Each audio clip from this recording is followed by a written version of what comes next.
point in your career, and it's fair to say that I met you. I think it was the first season of Real Housewives of Atlanta. Yes. So you were a newbie, but you were already making your mark on the runways. In the fashion industry, yes, absolutely. So one of the things that I just find, I think, very crucial, and I think it's really our responsibility when we want to inspire the next generation. Mm-hmm. I think sometimes they just don't really understand where we're coming from. You were born, you're gorgeous, you're tall, but you weren't a model just like that. I mean, No. You had to work your butt off to get there, and you shared some humbling stories with me in the past about the early days. It's so interesting that you said that. One of the things that I find with my school, with Bailey Agency School of Fashion, is I get hundreds and hundreds and hundreds of boys and girls who turn up and they're like, oh, I want to be a model. And then when I ask them the question, why do you want to be a model? Yeah. They're like, oh, I don't know. I just want to be one. I'm like, that's not acceptable. They think it's easy. Like, you got to know why you want to do it. How do you expect to have success at something that A, you don't even know why you want to do it, and B, you know nothing about the industry. When you started out, though, I mean, you were pretty green behind the ears. I mean, this was all so new to you. I mean, were you overwhelmed? Were you shocked? Were you scared? I was completely out of my element. I am from a small town in Alabama. I was, quote unquote, discovered in a pageant, actually, the one and only pageant I've ever been in. I did not win. Not even Miss Congeniality. Oh. You know I am nice. Okay, in our eyes, you're always a winner, so I don't want to hear it. Well, I didn't win, but I actually was the only young lady that a model scout approached after the pageant. Actually, one of the judges was a model scout from Wilhelmina Models, New York. Oh, so I was the only girl that she approached, so I didn't win, but I kind of won. I was going to say, take the kinda out of there. You won, girl. That's great. Yeah, it was great. It was really great. I've known you for a few years now, and I got to tell you, you're always very consistent. It doesn't matter where I see you. It could be here, it could be at an event, it could just be at someone's house.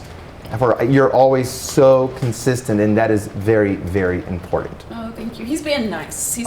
I'm speaking the truth. He had to hound me for like almost a year and a half to do this interview, but he knows that I was going to do it, and here we are. Oh, girl. I'm really honored thank you. To be sitting here with you. You have kind of seen me become full circle in my TV life. Yes. There is so much, there was a whole other life before when I lived in New York City with my modeling. But I think the key is, you just have to keep going and you have to keep trying things and not be afraid to put yourself out there. And if you had said, hey, Cynthia, you're gonna, be a successful model in New York one day, I would be like, really? Wow. Oh, you're gonna be a reality star. I'd be like, really? You think so?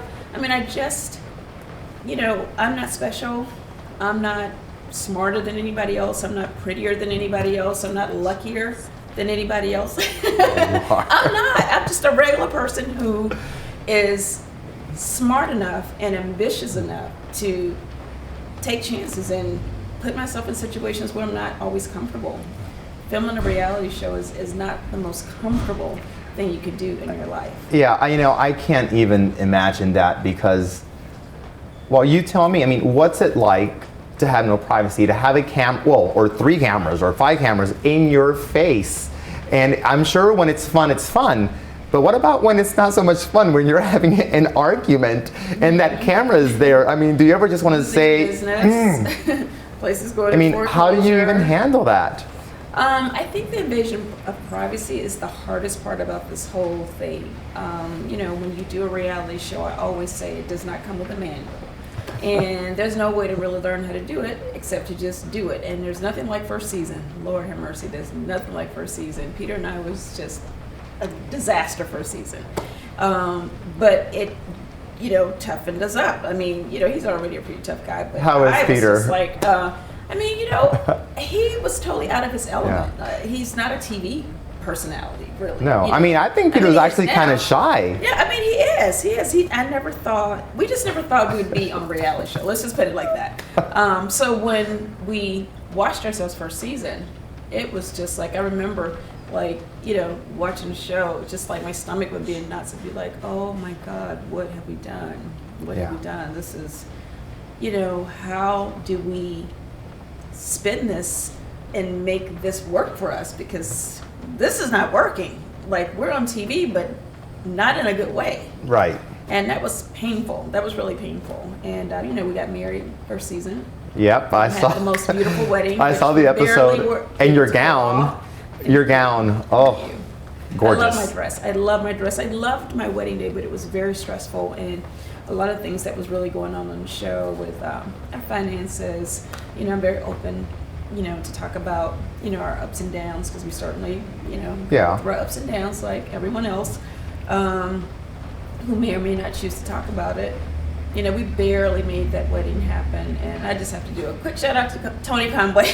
Oh, listen, Tony Conway. We love Tony Conway. I love you. This man, I just remember being so stressed, and we were down to that last $5,000 or something, and he just, I said, Tony, I just don't know if we're gonna have everything before the deadline, and he just said, I'm gonna give you the wedding you deserve, regardless. So just don't focus on the money. Yeah. And I was just like, sounds like Tony. oh my God. Yeah. And he's one of the people I always, I was so excited to actually recommend him to Nene for her wedding. Right. Did an amazing, amazing job. I get a little emotional talking about Tony, because it's the people that you remember. Yeah. It's the people that had your back when nobody else had your back. Yeah. And you were, we were just in a tough spot, and he really just saved us. He really just, I feel like he saved the day. You can get emotional because this is the Tony Conway fan club. Yeah. Yeah, no, we love that man too. Great guy. Yeah. Is there anything that you want to say that, look, it's not true, guys. This is don't believe everything you hear, everything you read, everything you see. Yes. How much time you got? How much time do you need? Okay. The first thing is, there was a big rumor that I was pregnant. I just told you guys it was fibroids, so I'm not pregnant. I wasn't pregnant then, and I'm not pregnant now. For some reason, pregnancy rumors tend to come up, even though I keep saying I'm 46. I'm not part of the pregnancy. It's an immaculate conception. If anyone on the show is pregnant, it's probably not going to be Cynthia. One of the other things is that Peter and I are getting a divorce. I read that probably every other week in the blogs. Okay. Peter and I still don't always get along.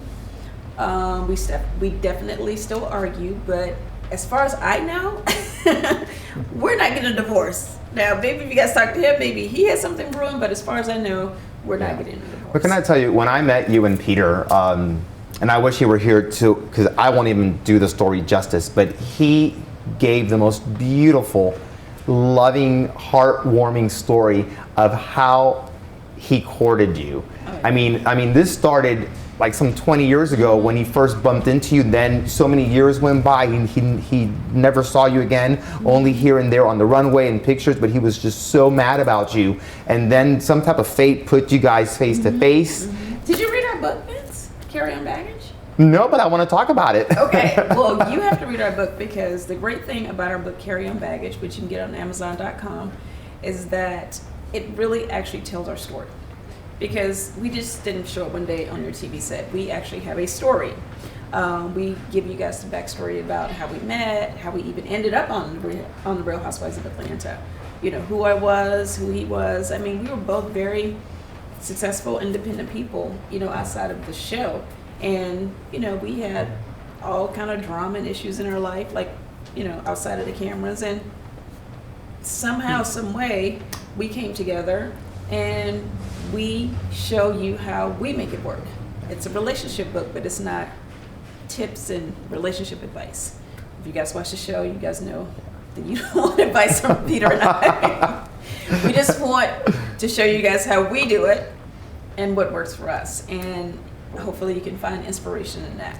Yeah. But one thing I want to say quickly is I want to talk about my doll really quick. Your doll, yes. My Cynthia Bailey doll, which you can get on CynthiaBaileyDoll.com. CynthiaBaileyDoll.com, my beautiful doll.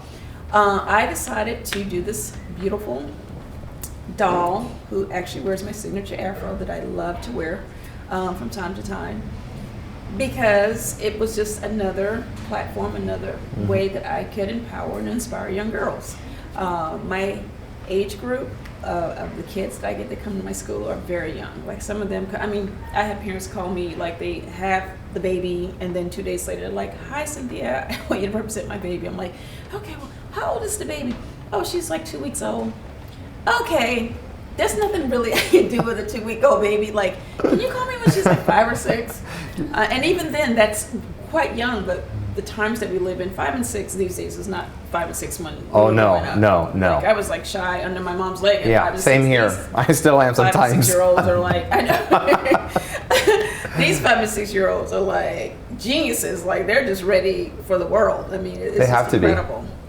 Absolutely. But anyway, I was inspired to do the doll for them. You know, they're always, you know, no matter what I do, no matter how many workshops, how many classes, how many fashion shows we do, these kids are always like, "Miss Bailey, you know, what else do you have? What else do you have? What else do you have?" And I'm like, you know, talk about a way to keep going and be inspired, because I always think, okay, I'm doing good. I have my school, I'm on a reality show, my kid's doing good, my husband still loves me, I look okay, no more fibroids, and then it's always like, what else do you have going on? Why do we have to always have so much stuff going on? I always feel like I have enough going on, but my husband is definitely very guilty of always pushing me to keep going and going and going. So it's just nonstop. So my doll is just another thing that I have going on. Where can we find your doll? CynthiaBaileyDoll.com. Okay. And also make sure you guys tune in. I am a regular fashion correspondent on Good Morning America. I knew that. GMA, yes. Yeah, you were, I think, on there. Well, you're on there all the time. Yeah, that's been really great. That's kind of the direction I want to go. I really want to do, you know, more things like that, hosting and all those good things. So, you know, tune in to GMA. Well, I loved having you on. Thank you so much. And we have to see each other out a little bit more often, please. Yes, we have to go to. Well, I mean, I follow you on Twitter too, so make sure you follow Cynthia on Twitter, which is Twitter, Cynthia Bailey 10. Cynthia Bailey on Cynthia Bailey 10 on Twitter, and also Cynthia Bailey 10 on Instagram. Just the number 10. The number 10. Yeah. Thank you. All right. Oh, thank you. Really great.